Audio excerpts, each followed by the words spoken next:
Hey guys, Jeff, Digital Gate Studios. I got Jesse with me. We're here. It's BT-11 time. Let's go. So tons of decks for BT-11 that I'm working on. I know you're working on. We are. Tons of stuff coming your way. We're fighting over decks. So I'm kind of cheating a little bit. I decided to do one of the easiest decks for me to update to get a deck out to you guys quickly. I know there's a lot of concerns about what can counter Black War Gray. And if you're like me, you know what can beat Black War Gray is speed. So I love the speed of the Crossheart deck. I like the way it plays. I like that aggressive style with a lot of bodies. So this is the first Crossheart style deck. We're probably going to have like 3 of them by the time BT-11's done. We got a great Merva list coming our way. Jacob's the Purple Master working on that. I'm very interested in trying the Cross 7, Zeke, Omni Shout. I got some ideas for that. But I really wanted to focus right now and make a separate deck profile for Cross 3. Yeah. So that's one everyone was kind of waiting for. Everyone was kind of waiting for this one because they knew the Cross 4 was insanely strong. And this is a obviously not perfect replacement. It's not a Cross 4, but it's so strong. Yeah. Imagine having 4 Cross 4s and 4 Cross 3s.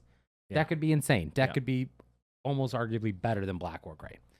We're going to dive into this deck. I'm very excited to share some changes. It's going to be a kind of a quicker deck profile because it does play very similar. It does have a lot of similar ideas as my previous Crosshearts lists. I do have a controversial change in here that I do think I want to talk about. So we'll dive into level 2s. These obviously didn't change. Yep. Same Pikmon. Great level 2. Crossheart, draw a card. This deck needs to draw. This deck's weakness, it feels like when you play Cross and you lose, it's like you didn't lose because your opponent was better. You lost because you didn't get your cards quick enough. Okay, so I'm going to ask you a question about this guy. Yeah. So with this new tournament pack that's coming out, we get great question. We get an alt art for a participation that's foiled, but then there's a winner that's going to be a higher rarity with the silver background that's not foiled. What are you going to run? I'm going with the foil. Going with the foil. I don't need the silver. The silver one's nice. Don't get me wrong. I like it, but I'm going with this. Okay. This level 3, most important level 3 in your deck. Most important card you could argue in the deck. Got to have that rush. The ability to be able to rush down your opponent, swing with those aggressive Cross 4, Cross 3, Cross 5, whatever it is. Very important. Great search. That's probably borderline one of the most important cards in the entire deck, right? Like, I would say. Yeah. Because that allows you to You lose if you don't get that shot on because you need the rush. Followed up, 4 Starmons, great for all the cross pieces. Obviously, the new Cross 3, or maybe it's not obvious. The new Cross 3 does not use the Starmons, right? But it's still good versatility there. This is a decision that I think is very flexible. And I know Jacob and I, as he's building his Merva list, we were having some debates about how many Sparrows to play. So he's doing some awesome ratios, and I definitely think that if you decide you want to cut down, like he even cut down on Starmons, and he cut down on Sparrows. You can, but I love him. It's a 5K body, draws cards, gets the Cross 5 consistently. It's so big. It's just big, right? I love it. And now we have a new level 3. Here's the first new card that wasn't previewed. Cutemon. This is a card that, no pun intended, it's a cute addition to the deck. Right? Maybe it is intended, but what's great about this card is that it's an on-play putting a Digimon from your trash, like with Crossheart, underneath one of your Tamers, potentially 2 with the Darulumon. What that does, it allows you to recycle the Shoutmon. Finally, a card that lets you recycle. Yeah. And play cost of 3 is not bad if you have Zendro set up. Sometimes you just want to go wide and play bodies anyways, set up for future turns. Yeah, you can play for cheap, right? Yeah. Yeah. The Cutemon is a good addition. I'm very excited. I'm very excited for a lot of Crossheart lists to be playing this Cutemon. You could go to a 3 of, but I still decided one of my little drummer boy, the Don Donko. Never going to come out of the deck. And besides just the fact that I've gone very attached to him from my previous couple lists, there is actually a reason why he's in here other than just being, like what's that, like a nostalgic feeling, personal feeling, whatever. It's because Shoutmon and Star Sword, right? Shoutmon, Star Sword can digivolve for 0 on top of Don Donko. Oh, that makes sense. Right. Yeah. So I almost wanted to do a 2 of Don Donko so that way you could have this pretty consistently. But I still think the Cutemon is so important. that I decided would rather have that as a 2 of and that as a 1 of. Got it. So this is the next edition of the deck. Like I said, we're playing 2 Shoutmon and Star Swords. Yeah. I love this card. So he counts as either a Shoutmon or a Starmons. So he counts as that name, right? If you're trying to Digicross for cheaper, right? Obviously, he doesn't have an inheritable, so he's not going to give Rush. So you're probably going to try to use him as a Starmons if you really need to. He also has Material Save 1. Oh, that's right. Yeah. Right? So he could save the. Yeah. So if you just are desperately fishing for cards and you need to Digivolve, you can Digivolve on top of the Shoutmon. And he's still level 3, so he can't be Digivolved. Oh. He's got Material Save 1. So when he dies, it gets deleted. You can save that Shoutmon underneath a Tamer, and you still get that versatility. So you have extra recycle with a Cutemon, and then now Yes. you have an extra save with that. That's really cool. Yeah, so I'm a big fan, and he does have it on play. If you Digicross, reduce the cost by 1, which it still seems a little expensive. The cheapest you can get this is 3 without Zendro assistance. You put a Shoutmon and a Starmons.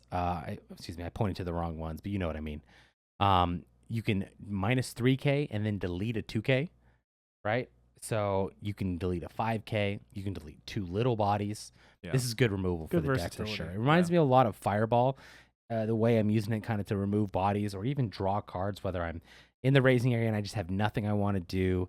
Digivolve to a Shoutmon and then Digivolve on top of this for 0. It's a good way to kill Pomamons. Yeah, exactly. And what's your weakness in this deck is kind of that Digicross stopper, Psychmons, the play cost deniers, right? So it's good removal for that. So newest additions, Starmon, Cutemon, really like them. I'm still going heavy on the level 3s because I think for this version of Crossart, this is more of like a low to the ground, really aggressive. How fast can you finish your opponent off? And how quickly can you draw cards because you're evolving in the raising area, triggering Pikmon's effect. So I still went with a bunch of level 3s, maybe compared to other cross lists. Makes sense. Yep. And then I'll kind of breeze through this next part because it's probably going to be pretty easy. Yeah. These are, I don't think any of these 4 really ballistas changed, right? doesn't change. If you haven't checked out our previous Crossheart list, definitely go check it out. I do a little bit more explaining for Darulus. And then let's move on to the next card, shall we? Those just pair off of their tamers. They pair off the tamers. They help the deck do what they need to do. But now we're going to talk about our next new addition, Shout Cross 3. There it is. Love the Cross 3. Great addition to the deck. Digicross 2 with the Shoutmon, not a Starmons, but a Ballista and a Darulu. Yeah. Right? So these here, and if you don't have the Shoutmon, you can use the Star Sword as a Shoutmon replacement. Yeah. To make that Shoutmon only cost 1, right? Depending if you have all the pieces, Zendro gives you memory, etc. He also has Material Save 2.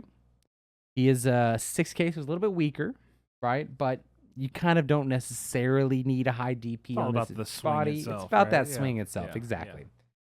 Start a turn by deleting this Digimon. You may gain 1 memory. That is optional. Double check the Q&A before I went and made this video. It is optional. You do not have to delete them, but sometimes you want to delete to get like a Shoutmon with Rush. The material save. Underneath a Tamer, get that material save going, gain just 1 more memory so you can get an extra swing going, whatever it may be. But on play, reveal the top 3 cards of your deck. Grab 2 cards with Crossheart in their traits. Ooh, so you can grab the Dondoko. Crossheart. It's all Crossheart, basically. There are a couple cards in here, maybe they don't have Crossheart. I think there's 2 in this deck right now as I have it, so you'll see. I mean, it's a good addition to the deck. Like I said, it keeps the idea of what made BT-10 Crossheart so strong. Yeah. Swinging with a bunch of little guys as you're building up to hard drop your Cross 4. Oh, you still got 1. Still got to play a 1. It is restricted for a reason. Yeah. It is an insane card in this deck. It still has that same feeling. But now I almost have 5 cards that do similar things. Like, yes, this draws cards. This draws 2. This adds 2 after revealing, right? So it's a good mix, I feel like. Now, this is where things get interesting, in my opinion, right? Oh, so we're out of 4s. Done with 4s. So still no King Shout. Get rid of the King Shout. We're done that with was that. copium at its finest. I hate that card. I hate the Shout King. I don't think it fits in the deck. It's a 3-cost rush at most. this is a 3-cost rush, right? You know what I'm saying? I Like, got you. I got you. it's Yeah. one of those things. I don't think the Shout King works, but if you really do like the Shout King, you could take out a Star Sword, you could take out a Don Donko, you could go down on the Cross You're 5. really vain and want the nice art. Yes. You know? Yeah. I mean, it is a beautiful artwork. The King mode is awesome. This is a decision that I made too. I'm really torn to go as a 4 of, but I think this is more of, I made the decision to go down to a 3 of because a lot of times I'll be like, you know what? I could just hard play this and do a couple sources, or it's early game and I happen to have all the pieces. I clear my entire hand to get this body that gets removed pretty easily, and it almost backfires on me. So I still think he's a very strong card, but I kind of wanted to limit myself in a way. So I went down to 3 of that. That makes sense. And you do so much drawing in do that so deck much- that, Yes. I mean, if you have 2 in your hand, it's a waste of a card, right? 4 Taikis. There we go. Do I need to explain? I mean, it's Famous. really good. It's really good, the deck. And to follow that up, 4 Zenjuros. Here come the Power Rangers again. Here come the Power Rangers. Get all the colors going. Get all the colors, yeah. 4 Akaris.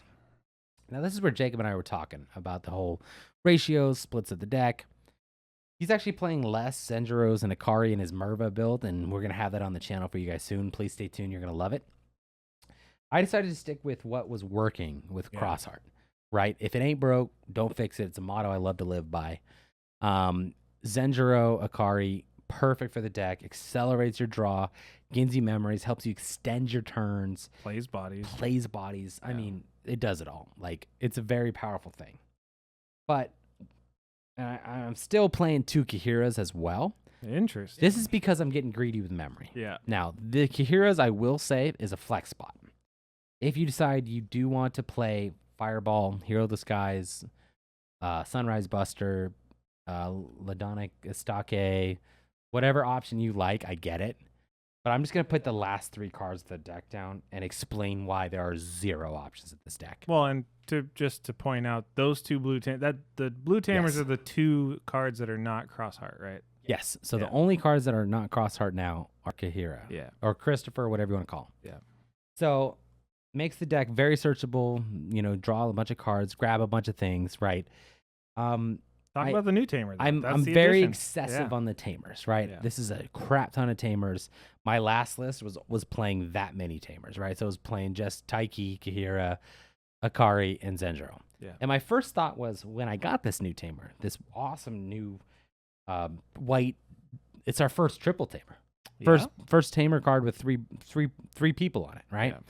That I was going to take this out and not play it and just swap it with this. And that was my initial reaction, and I tested it, and I just found I wanted that 3 memory. I see a lot of lists that play like Tai from BT-1 to get Security Attack +1. Yeah. Makes total sense. Or they play the dual Tamer, the red, yellow, Tai and Kari. Makes a lot of sense. I just found myself liking the Kahira because now I have 4, 5, 6, 7, 8, 9 Tamers that can be suspended to use the source for Digicross. Because of Black War Gray, Hades Force, a lot of ways to delete those Tamers, right? So sometimes you just need a little bit extra, right? Or you force them to make that decision to delete those instead of your bodies or whatever. Yeah. They are also 4 costs, so Hades Force is a little less redundant. Like if they have an 8-cost Greymon, they can kill 2 Tamers, but they can't kill like a 5-cost body and a Tamer. You know what I'm saying? So maybe this deck, that also dictates where you put your cards when you save, right? Exactly. So you're going to save them underneath the 4 costs because you're going to want to make sure, like if you save them underneath 2 4 costs, you're good to go. Yeah, it's it's a little bit harder to kill, especially Yeah. with Black War Gray just deleting 6 costs, right? So it makes things a little bit more difficult. Yeah. Let's talk about this card. I'm very excited about this card. I think every one of our cross lists that are going to be posted is going to play this. It's a probably. great Tamer. And this is part of the reason why I'm not kind of playing any options because, it's a white card. There's not really a white option I can use in this deck, I think, efficiently. I might try to mess around with, X program if Black War Gray X wasn't the main enemy of this set being an X antibody. You know what I'm saying? That makes sense. But right now, start a main phase by placing 1 Digimon with Crossheart or Blue Flare, gain 1 memory, draw 1 card. Yeah. It totally accelerates your draw engine. So this does kind of take the place of Fireball. That makes sense. Hero of the Yeah, I didn't Skies. think It of it like accelerates that Yeah. draw, so it does get you cards quicker. And what I love about this card is that this card can potentially net you 5 memory. Hear me out, right? So let's say you put a card underneath it from hand, you gain 1 memory. And let's say that card you put underneath it was a Digicross material for a Cross 4, Cross 3, Cross 5, whatever it may be, right? It was a Digicross material, whether it's Shoutmon, Rush, Darulu, Ballista. And then the card you draw is another one of those pieces with a different name, right? A different one of the ones you need. So you gain 1 memory from the Tamer itself. You put 1 Digicross source that would save you 2 on a play cost underneath, and then you drew another Digicross material, saving you another 2 memory, all at the start of your main phase. That's so good. Yeah. I love this Tamer. You could argue it should be a 4 of. It's a tough call, and I might end up going to a 4 of, but I mean, it's not a memory center. It doesn't play a body. And sometimes what happens is you do run out of cards to put underneath. That is another reason why I'm playing so many level 3s, that I'm okay if I lose one of my sparrows. If, I'm only playing 3 5s, you could argue going down to 3 sparrows. But now I have a high DP body, or I have a body to tuck underneath this triple Tamer here, right? I have cute mons. Cute mons can be tucked underneath. Don Donko can be tucked underneath. If I end up not using this Shoutmon Star Sword, it can be tucked underneath. These are just extra fodder in case I need to early game as I'm drawing the pieces that I need, doing whatever I may need. So, obviously, options are killer in this deck, but I think when you're playing this deck, it all comes down to mindset, right? Yeah. If you have to get to the point in a game where you are relying on a security bomb to delete your opponent's Digimon to win that game, right? That's not how this playstyle works. Yeah. You are low to the ground, you're aggressive, you're multi-swinging. I've even had games where I drop 1 of each of these in a turn just because that's what I had, or I drop 3 big body rushers that are swinging that turn. That's how Cross Heart plays. Like I said, though, I'm very excited. I'm about the Cross 7, the Zeke Greymon, Omni Shout, experimenting with all that. The Mervillus is really cool. Yeah, it's a totally different way to play it. Totally different way to play it. If you're liking like a consistent Cross Heart list, or maybe you like this list, but you want to kind of cut out a couple things, add in more Fireball, Hero of the Skies, I totally get it. So start with this. Let us know what you think. And as always, thank you so much for watching. Yeah. We'll see you next time.